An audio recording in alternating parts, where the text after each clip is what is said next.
చాలా ఆనందంగా ఉంది. ఎందుకంటే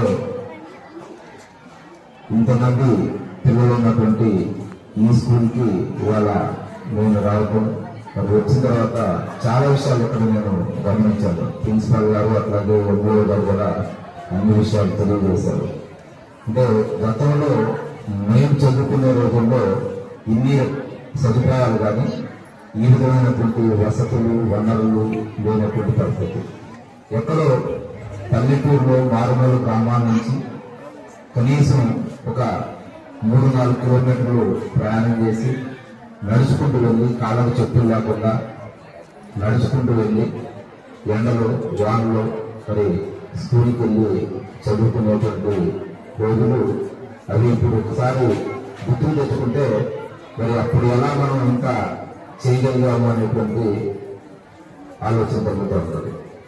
ఇవాళ ప్రభుత్వాలు ఇటు రాష్ట్ర ప్రభుత్వం కానీ కేంద్ర ప్రభుత్వం కానీ విద్యకు అత్యంత ప్రాధాన్యతనిస్తూ ఈనాటి బాలలు రేపటి భావి భారత పౌరులు అనేటువంటి నినాదాన్ని మరి నిజం చేస్తూ వారికి అత్యంత ప్రాధాన్యతనిస్తున్నటువంటి పరిస్థితి. ఎందుకంటే అన్నిటికంటే ఇవాళ దేశం ప్రగతి పదంలో నడవాలన్నా గ్రామాలు కానీ మరి జిల్లాలు కానీ రాష్ట్రం కానీ దేశం కానీ మనం ప్రగతి పదంలో నడిచి అంతర్జాతీయంగా ఒక మంచి గుర్తింపు తెచ్చుకోవాలన్నా ప్రగతిని సాధించాలన్నా ఇవాళ విద్య అనేది అత్యంత ముఖ్యమైనటువంటి. చూస్తూ ఉంటారు విద్య లేనటువంటి వాళ్ళ పరిస్థితి ఏంటి, విద్య ఉన్న వాళ్ళ పరిస్థితి ఏంటి అనేటువంటి. సో విద్య అనేటువంటిది మరి ఎంత ముఖ్యమో బహుశా మన పెద్దలందరూ కూడా తెలుసు.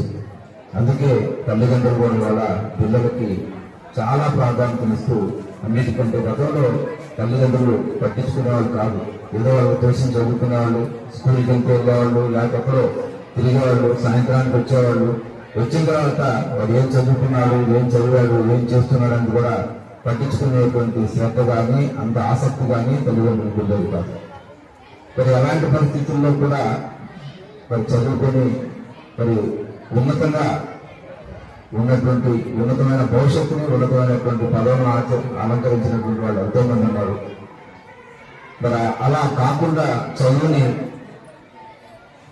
నెగ్లెక్ట్ చేసి మరి చదువు మీద మక్కువ దాకా మరి దాన్ని పూర్తిగా దూరం ఉన్నటువంటి వాళ్ళ భవిష్యత్తు ఎలా ఉందనేది కూడా మీ అందరికీ తెలుస్తూ ఉన్నప్పటికీ. సో వాటన్నింటినీ గుర్తుపెట్టుకుని వాళ్ళ తల్లిదండ్రులు చాలా ప్రాధాన్యత